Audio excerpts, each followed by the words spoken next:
so it ends. A 3-year spanning controversial live service known as Battlefront 2, and I gotta say, it's been a good ride.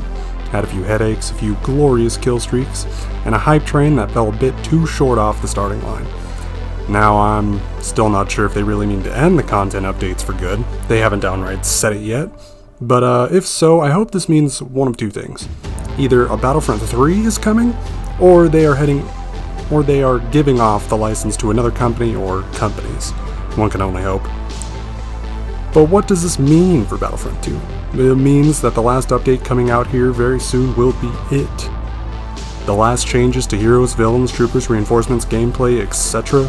will be set in stone, unless they adhere to player feedback and launch patches beyond just the events and servers they plan to keep up for, I'd guess, a long time. In its current state, Battlefront 2 has become more rich in content with a wider range of playable characters, a moderate amount of maps, modes, and account progression to make any new player feel like they got a bang for their buck. But I'm here today to talk not just about the state of the game currently, but if they're right in halting the release of new content. And to be honest, not if they're done. I mean, if they're done with Star Wars. If so, I don't think that there ever will be another game with the Battlefront name slapped on it. And that's sad, but it seems like the industry has had its fill of the Battlefront IP. If they plan to make more Star Wars games, it'll most likely be in another format. And if any of that is the case, then DICE should at least go back into the Clone Wars and add more heroes and maps and modes. I talk with a lot of current players daily, and the thing people are asking for the most is more Clone Wars content, whether that be heroes, maps, skins. But as of now, the game has 2 legs to stand on, and it's great. Supremacy was the best mode they've created, and it holds up when compared to the action of Galactic Assault and the player base of Heroes vs. Villains. But the frustrating part is knowing what I wanted in a Battlefront game, and then seeing the content EA's Battlefront 2 has, and I'm left feeling wanting. If any of you have seen the Battlefront 3 Restoration Project, where you're on Coruscant and the Clone Wars and the map spans not just the ground combat, but straight up to space combat, it's all in one mode, and it got me thinking. So co-op. That mode is fun for a bit, but do you know what it's missing? It might sound harsh, but it's got no soul. Just you and 3 other people taking command posts over and over and over, that's it. There's nothing to it. No vision behind it, no story elements, hardly any vehicles or things happening around these sections of areas that make the map feel alive. And being a PG-rated game, I understand that there isn't a ton you can do when it comes to high-stakes, mission-type stories, because they usually involve death and suffering, but there's a lot of missions. There's a lot of things missing from this game for me. Each mission, every time you play it, should be unique. A lot of things can happen, scripted or not. Galactic, Supremacy, and Starfighter Assault did a good job in creating a setting where a lot could happen, but the objectives have always been, in my mind, a lazy attempt to recreate scenarios from Star Wars, and when starting and finishing battles, it's always, hold them off, good luck, you pushed them back, good job. Me personally, I'm tired of the mindless shoot-em-ups. Let's say for the sake of imagination, the story for Battlefront 2 spanned all eras in different scenarios. And each mission had a rich story and mission progression. Let's say it's in the Clone Wars during the Battle of Umbara, and it's from the view of the 212th Battalion. There's an enemy camp you must secure and hold. Then Kenobi shows up. He's playable, and next you need to capture a weapons depot. Then, a detachment of the 212th was sent to attack Umbarans dressed like clones after Krell informed Obi-Wan that was the case. Then you are sent to hold them off until a timer runs out, where you'd find out that yes, it was a lie, and then Captain Rex and the 501st would be playable, where you would run after Krell with your team in a final objective to capture him, applying several ways on the map and in your arsenal to capture him. Now imagine that story mission was also a multiplayer mission with the difficulty ramped up a bit. Imagine an entire multiplayer mode dedicated to the story missions, and each one having a unique story and gameplay elements like that. This is what I believe Battlefront 2 should have been, what Battlefront 3 could be, or maybe we should stop using the old guard as comparable material. Battlefront 2 2005 is an old game, and I don't think it holds up anymore, in my opinion. It's fun, but it's not what we should be comparing our games to today. The Frostbite engine's ability to create really cool cutscenes is also something I believe was a missed opportunity. Let's go back to the Umbara mission. Starting out, it fades in from black to a dark planet covered in flashing lights, explosions, and shouting. The title card reads the mission, the planet, date, and time. That fades, revealing a gunship flying in from off-screen to the battleground, where the mission brief is fed to you as more clones jump ship to the battle and your first objective starts.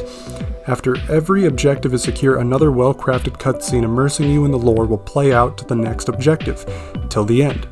And then you get a big wrap-up cutscene making you feel accomplished and ready for more. Every mode should have something like this, otherwise it's a blank slate and nothing connects you to the world you're in. We saw that they spent time and resources on Ewok Hunt, Blast, Strike, Hero, Starfighter, Arcade, the story mode, when I think they should have put more time into customization. A battle pass system where all customization, right down to the color patterns of your armor and attachments, would have been a better choice. Over pre-crafted skins, they take personalization away, the illusion of choice. Leveling up should always give you rewards, and playtime should feel rewarding as well. From low-level basic gear to high-level maximum customization would have made this game a completely different beast. I have many other ideas, but let's get back to the state of the game and the content.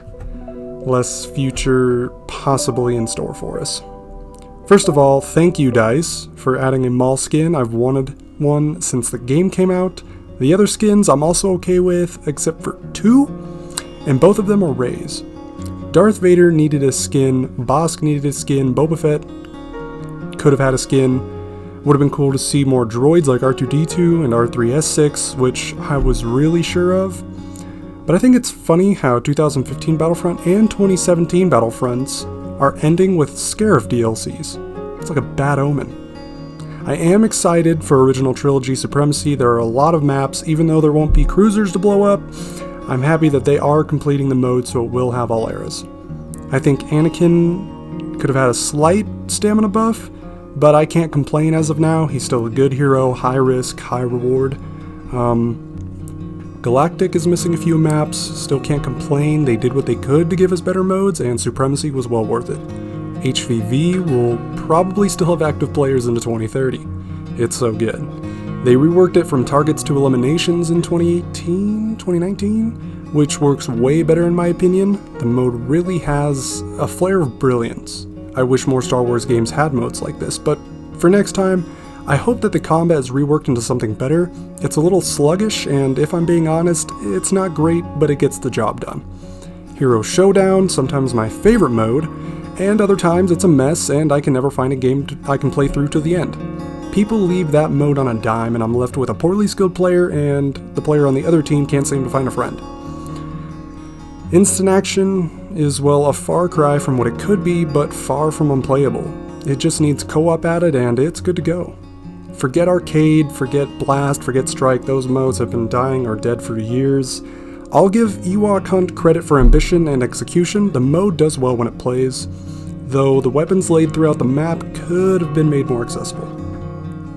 I think, overall, DICE does have what it takes to make a great Star Wars game. Fallen Order is proof of that. I think with a better direction than star cards and arcade modes, they can put more effort into the core of the game, making it something to truly contend with AAA games today. And this may just be me having large, unrealistic expectations from games, but do I? I don't believe that I do. They've shown what they can do, and these ideas of mine aren't far from what I truly believe DICE can accomplish. But like I said earlier, I'm not sure if they really mean to stop making content after Scarif, so take my word with a grain of salt. If I had to give a rating on this game, assuming they are done, I'd give it a 5.8 out of 10. It passes the replayable mark for me, and enough customization to make me feel immersed. And I can't say I'm happy about no more content, but I can be happy about no more updates, so that me and my fellow PC gamers can use mods without fear of an update killing them off. I can see the mod community already flooded with mods and player feedback making the mods that much better, old maps coming back, adjusted amounts of AI on the field. I feel bad for the console players. You guys deserve more than what you got. I know friends today that still play since the beta, and they wanted things that may not come through. But that's about it from me. I can't say it hasn't been fun. I still plan on making more content for this game, but I think it's about time I branched out to other games, maybe Warframe or Destiny, I'm not sure yet. But anyway, thanks everyone who plays this game so much for supporting it. Honestly, I thought back in 2018, after the crate update, that the game was going to die off, so to see it come this far, and the community making it what it is today, I can't express it's amazing. And stick around for the near future. I'm going to make a couple videos on how always, for the most part, to win your co-op games. I've had a lot of people asking me how I hold them off and use co-op to level characters, but until next time, don't forget to subscribe and hit that like button. If you like my content and want to stay updated on the future videos, hit that bell and stay notified. Stay home, stay safe, and thanks for watching.